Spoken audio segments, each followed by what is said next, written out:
പീരുമേട് ജനവാസ മേഖലയിൽ വീണ്ടും കാട്ടാന ശല്യം. പീരുമേട് കച്ചേരിക്കുന്ന കുമാർ ഭവനിൽ കുമാറിന്റെ പുരയിടത്തിലെ കൃഷിദേഹണ്ഡങ്ങൾ കാട്ടാന കൂട്ടമെത്തി നശിപ്പിച്ചു. പുലർച്ചെ 2 മണിയോടുകൂടി തോട്ടാപ്പുര ഭാഗത്തു നിന്നുമെത്തിയ 3 കാട്ടാനകളാണ് കൃഷിനാശം വരുത്തിയത്.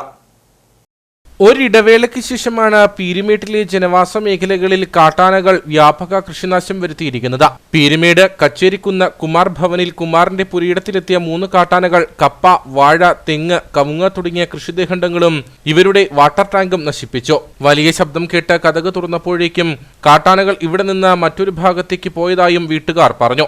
ഇത് ഇന്നോ ഇന്നലെ ഇപ്പൊ 1 പ്രാവശ്യമോ 2 പ്രാവശ്യമോ അല്ല ഇതിനകത്ത് കയറി. താഴെ ഉണ്ടായിരുന്ന കമുകും വാഴയും ഞങ്ങളെ ടാങ്ക് വരെ ചവിട്ടി പൊട്ടിച്ച്. എന്നിട്ട് ഇത് ഇപ്പം ഞങ്ങളെ മുറ്റത്ത് വന്ന് രാത്രി ഒരു 2 മണിയായി കാണുമെന്ന് തോന്നുന്നു. സൗണ്ട് കേട്ട് വാതിൽ തുറന്ന് നോക്കുമ്പം മുറ്റത്ത് നിൽപ്പുണ്ട്. 1 അല്ല 2 അല്ല 3 പേരുണ്ട്. ഈ തെങ്ങ് മറിയുന്ന സൗണ്ട് കേട്ട ഈ വാഴ ഇതൊന്നും പോയി ഞങ്ങൾ അറിഞ്ഞില്ലായിരുന്നു. പക്ഷേ ഈ തെങ്ങ് മറിയുന്ന സൗണ്ട് കേട്ടാണ് ഞങ്ങൾ ഉണർന്നപ്പോൾ വാതിൽ തുറക്കാൻ പേടിയായിരുന്നു. പേടിച്ചിട്ടുണ്ടെങ്കിൽ പെട്ടെന്ന് വാതിൽ തുറക്കാൻ നമുക്കൊരു സൗണ്ട് ഉണ്ട്. ആ സൗണ്ട് കേട്ട് ഇത് 3 താഴോട്ടും മേലോട്ടും ആയിട്ടൊക്കെ കയറിപ്പോയി. എങ്ങനെയാണ് ഞങ്ങൾ പേടിച്ച് കിടന്നുറങ്ങണം? കഴിഞ്ഞ കുറച്ചു നാളുകൾക്കിടയിൽ ഇത് 3ാം തവണയാണ് കച്ചേരിക്കുന്ന് ഭാഗത്ത് കാട്ടാനക്കൂട്ടം എത്തുന്നത്.